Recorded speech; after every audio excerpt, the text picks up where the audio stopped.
Hello and welcome to another edition of Professor Speaks. My name is Alex Hernandez. Alongside me, as always, is Dr. Craig Stern. And today we're going to be talking about the new tax bill that went into effect. Now, the tax bill is right now is being finalized in the House and the Senate. I believe it's being finalized, right? It's already been voted and approved. Now they're finalizing the details. And from the looks of it, it looks like they're going to cut certain tax credits that are designed to encourage development of orphan drugs. Now, these orphan drugs are meant to treat rare diseases, and hopefully, Dr. Stern can help enlighten us on that a little bit more. But what the tax bill also looks like it's about to do is it's going to have several different changes in regards to healthcare funding. So, Dr. Stern, first and foremost, how are these orphan drugs being funded today? Yeah, that's a good question, Alex. Let me just make a quick comment, and that is whether you like what's going on between Republicans and Democrats, whether you like the tax bill or not, really doesn't matter. Our real problem is we have something that it appears is going to happen, and now the question is, what do we all do about it? How are we going to handle that? So, having said that, orphan drugs deal with very rare conditions that in general are treating 20,000 or less people in the entire world. Okay. Some people would identify this 20,000 or less in the United States. When you're looking at a country that has over 350 million people, 20,000 people isn't very much. The original concept of orphan drugs was to try and find something where pharmaceutical manufacturers didn't have a major emphasis or even a rationale to go out and find a solution to it because they didn't think that they could capture whatever was the research and development cost in dealing with sales. Right. So as a result of that, many of these people, and oftentimes they're genetic diseases and in kids, which is unfortunate and truly sad, where they don't really have a treatment. And so the government has given this option, they've given funding, they've given subsidies, etc., to try and give a impetus to find treatments for these indications. And I believe the tax credit that they were giving was something like 50% back then, and now that I believe the bill said they were going to possibly cut it to 27%. So almost half entirely. Well, the concern, of course, is that there won't be research and development in these. It ignores, by the way, that the pharmaceutical world has changed and now is international and not just national. I'm not demeaning in any way that there's a lot of work that goes on in the United States and that we are effectively the major innovator of new product. But we also can't deny the fact that there is research going on in India, in China, in South Africa, in Brazil, in Europe. Like we talked about last week when we talked about England with the flu vaccine. Yeah, exactly. Yeah. So there is an international impetus to it, but fundamentally it's a dollars and cents issue. Are you going to be able to get and recapture your research and development in this issue of product? Today, people get a subsidy for the research and development, and patients frequently get some sort of funding or some sort of charity that comes from religious organizations or other charitable organizations if they can't afford it to try and deal with it. Because typically, even with subsidies, these drugs are hugely expensive. The new drug for cystic fibrosis, we're looking at $250,000 a year. And this goes on year after year after year. So when you look at people with an average income of about $59,000 and then told that they're going to spend $250,000 a year, obviously people have to try and find some way of financing it, of getting some sort of charitable contributions, of dealing with some of the manufacturers that will deal with coupons and others like to control. To apply for a mortgage. Exactly, it is. Yeah. It is exactly like trying for a mortgage or buying a car. You're spending a huge amount of money to deal with that, and people are trying to find ways to get coupons to cut the copay cost or co-insurance cost, and then have insurance try and pay for this. But it's unfortunate. It's very sad from a clinical standpoint. But still, it's a real challenge to find it. And when funding is cut, you have to find other ways to deal with it. And the other ways have to be that the companies are going to come up with some sort of coupon or discount programs. If they're truly lower income at less than 134% of the federal poverty level, just to be clear, federal poverty level is somewhere in the range of $11,000 a year. So if you're dealing with 134%, you're dealing with effectively someone who's in the $15,000, $16,000, $17,000 range, depending on where they are. They don't make very much money. So there is particular pharmaceutical assistance programs, PAP programs that are available, and then charitable and otherwise. But somewhere or another, you have to find a way to pay for it. Right. And it's certainly sad, and then it makes you start to wonder, if it only affects a small number of people, how much money are you really saving overall then? But moving on, let's talk about the tax overall again, and how is this going to affect healthcare coverage in the future, meaning overall on a macro view? Yeah, from a macro view, it isn't quite clear. Okay. The tax bill is supposedly somewhere around 500 pages or more. It hasn't been released. It supposedly will be released tomorrow. So It's probably clearly, still handwritten. I don't know. But clearly, the issue is that people are going to have to address whatever the consequences are. And fundamentally, the consequences are that because they're going to take away the individual mandate, over 13 million people will lose insurance. The CHIPS, the child subsidies for child health care, is about 3 million people, and that is losing. Hopefully someone will come up with funding for it, but that's losing. The money to pay for the tax cuts has to come from certain very large cost issues. It either comes from the military, it comes from Medicare, or it comes from somewhere else in the government. But effectively, the Social Security, Medicare entitlements are where most of the money is, including and in defense.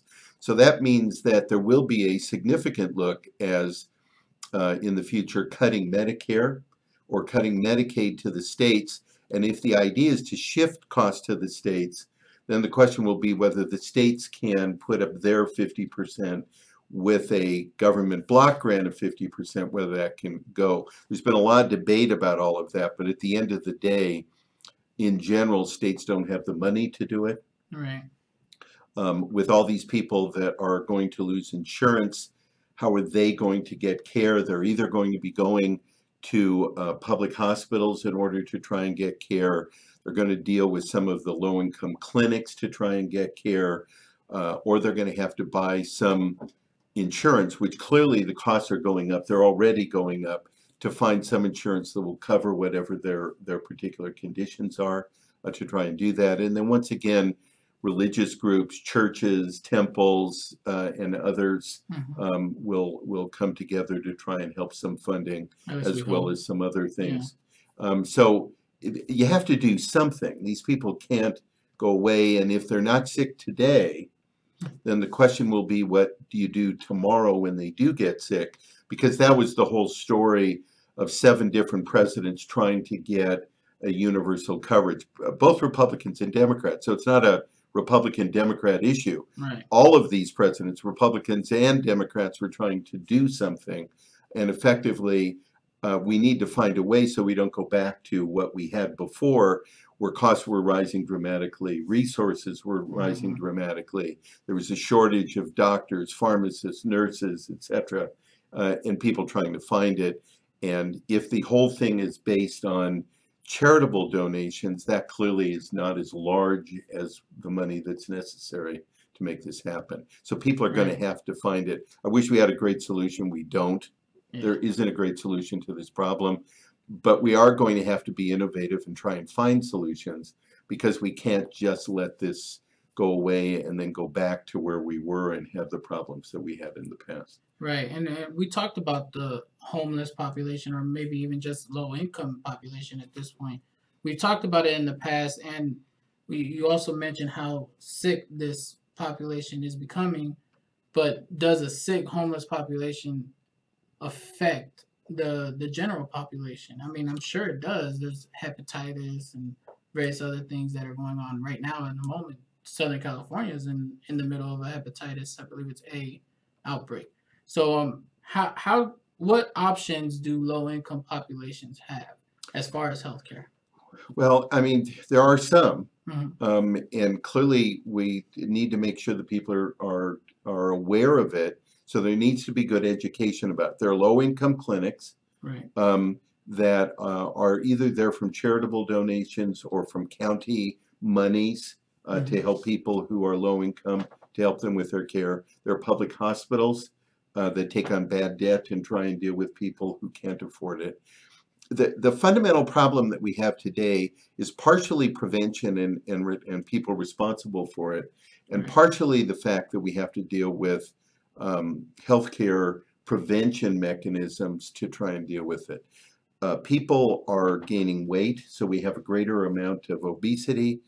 As a result of that, we have a greater amount of microvascular disease, which means there's more diabetes, more hypertension than what we've had in the past. Right. And while that doesn't kill you today, it does lead to significant morbidity about 15 to 20 years later. So you need to find a way to get them in control in some way so that you can address that.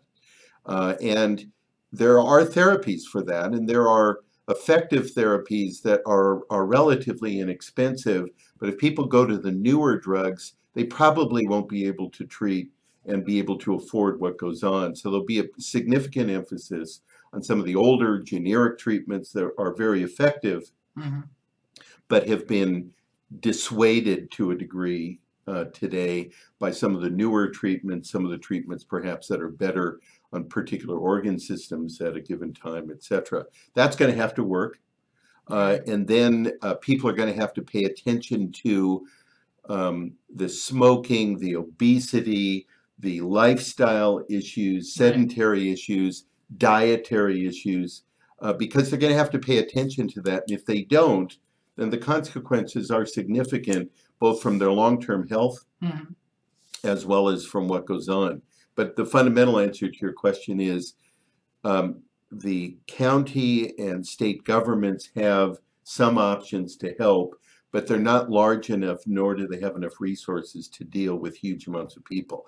What we can only hope, and this is purely a hope and we pray that it doesn't occur, Mm-hmm. is that there's a downturn in the economy and the people that are currently working are then out of work because they then go to the state Medicaid programs, Medi-Cal in California, they go to county programs, etc., and then those roles increase for some period of time while everybody's scrambling trying to deal with how to treat those people and deal with it.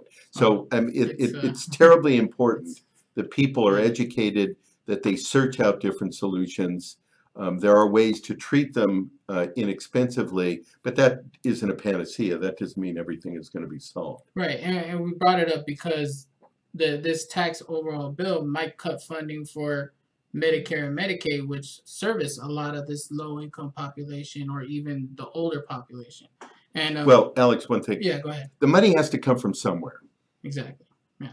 So clearly there is a need to simplify and deal with the tax situation from a business standpoint. People are arguing that that will help to encourage more people to get jobs. There are no studies that demonstrate that, but hopefully that kind of thing would work. But at the end of the day, the bottom line is that the money has to come from somewhere. So there are some people arguing that if we cut this, then eventually over several years, we're going to be in a total healthcare system like you would see in Canada or England or otherwise. I don't know that that's going to be true, but there are certain arguments that are pretty good arguments for it. Right. Either way, you have to find a way to deal with the money to take care of these people. People can only deal with so much, And today, treating things is much more expensive than it was 10 years ago or 20 years ago. The newer specialty drugs to treat orphan diseases that have now morphed into common chronic diseases as well. Those are significantly more expensive. So treating someone to deal with something is not that simplistic. You certainly have ways of trying to deal with it, but if people have complications and comorbidities, you're going to have difficulties. Right, of course. And well, that's all the time we have for you today. We would like you to visit propharmaconsultants.com. We have a free information page called RxInfoX with free articles that you can click and you can go to and learn more about what's going on in healthcare today. Next week will be our last video for the year. We're going to recap for you, so we hope you come by and enjoy it. And yeah, that's all we have for today. So we'll see you next week.